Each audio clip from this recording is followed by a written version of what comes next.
So I recently came across a rather alarming statistic. It said that 63% of men between 18 and 29 were single, as opposed to only 34% of women in that same age category. This at first seems illogical, like who are they even dating? But beyond that, it's a bit shocking. Assuming that men don't want to be single, assuming that men want to be in relationships, which most do in that category, why is it that so many men are failing to get into relationships? Why is it that we have this huge disparity? And why is it that this disparity is growing? The situation is getting worse over time. I'm gonna break down for you exactly why that's the case, and if you are single and don't want to be, what you can do about it right now.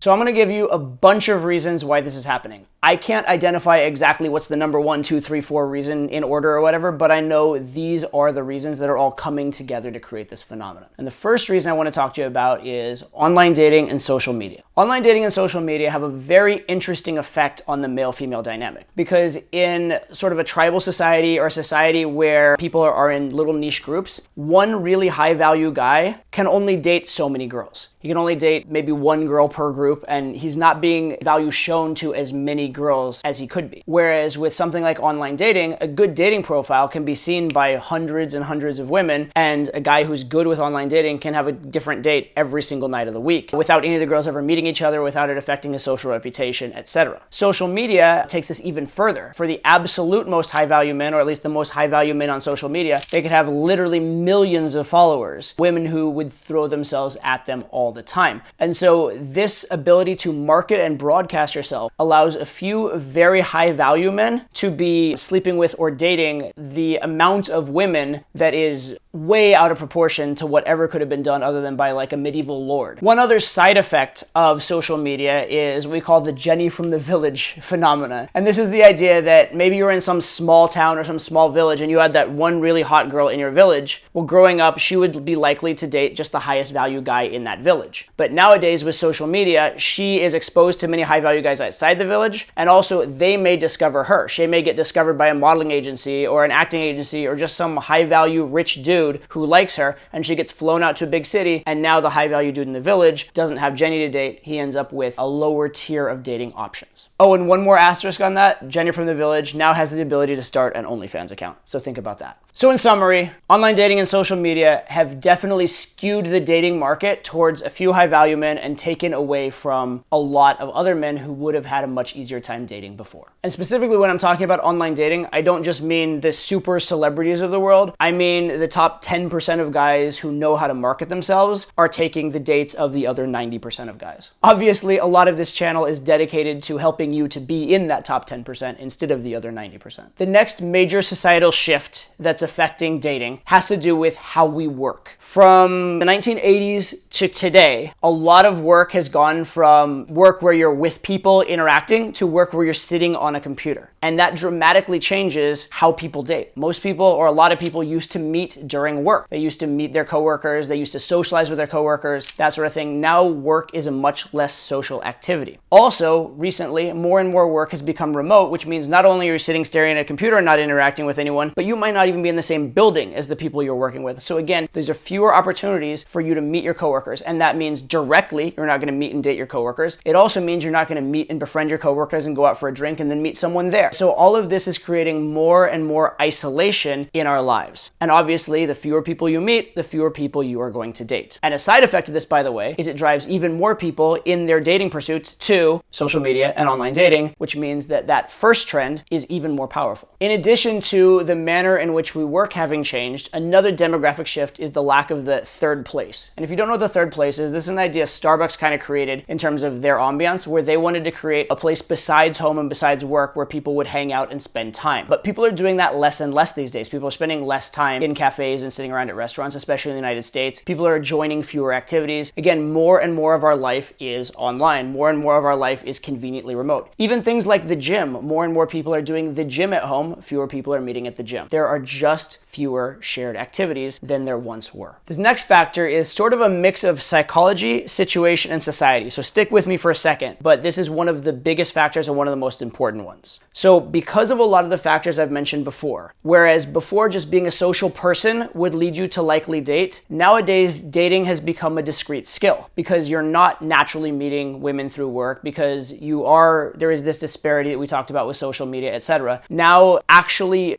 doing a thing, going up to a girl and talking to her is actually a more critical skill than it was before. Having the balls to actually ask a girl on a date right then and there because you might not see her 10 more times and get to know her gradually over your work career, it's become a bigger and bigger thing. Simultaneously, it appears to men, and to some extent even is true, that there's more social blowback if you make a mistake. For example, the Me Too movement, for example, with there being a preponderance of social media, it seems like if you make a misstep, you could very easily be shamed. So men are simultaneously in the position where they need to take more risks in order to date effectively than they would have in the past, and also where every risk seems to carry with it far more negative consequence. And what does this lead to? It leads to men essentially being paralyzed with fear. It leads to men not knowing exactly what to do and also fearing that anything they do may be wrong. The coping mechanism is inaction. It's just, I don't know what to do, so I'm going to do nothing. And if you do nothing, you end up getting nothing. By the way, a lot of these fears are way overblown. The reality is far less dire than you may think. So we have a lot of these factors that are already combining to make it harder for men to get into relationships. On top of that, there's a compounding factor that makes it exponentially worse, which is that because it's harder, a lot of men are giving up, and also there are a lot of resources to sort of self-medicate the men who are giving up so it doesn't feel as bad. So men who are not dating because they've given up because it's too hard are now presented with internet porn, which is highly stimulating all the time. And they're presented with video games that can take up their attention and are like psychologically engineered by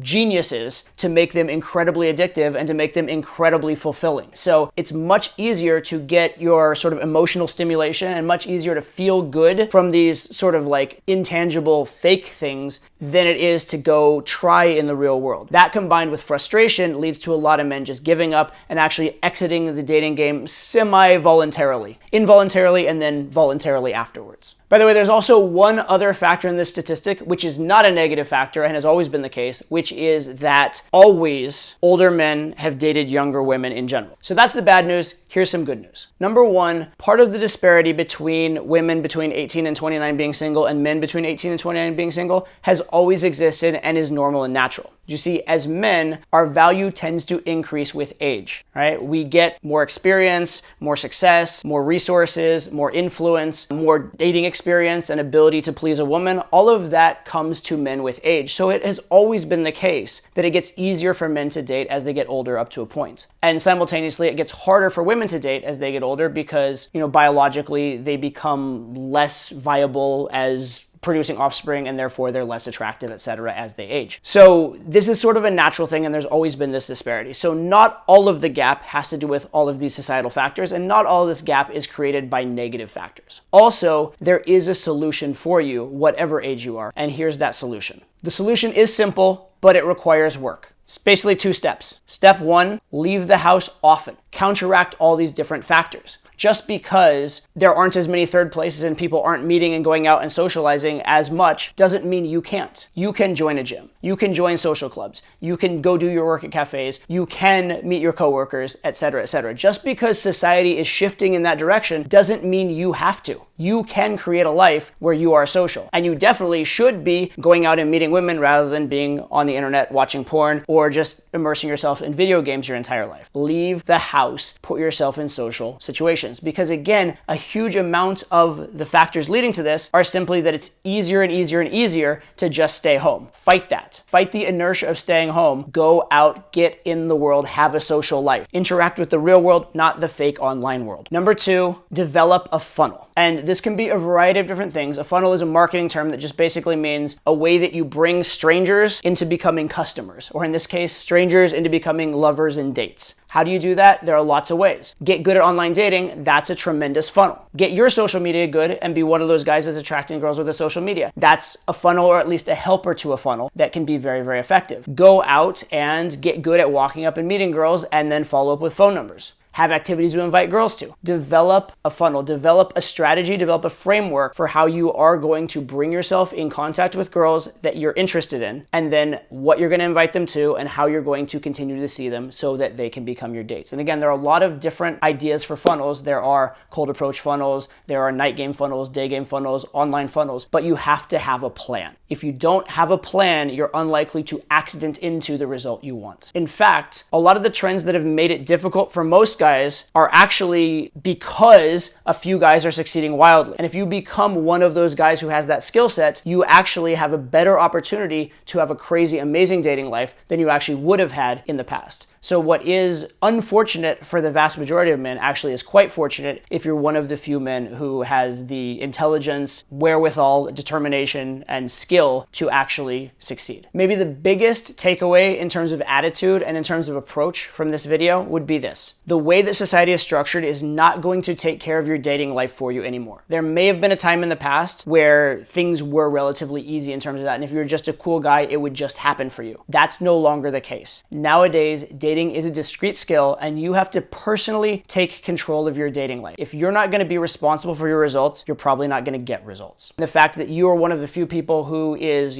actually learning dating as a skill means that you're actually at a tremendous advantage. So while this statistic is bad news for a lot of men in society, it actually could be very, very good news for you if you're willing to take the right steps. I hope you do. See you on the next video.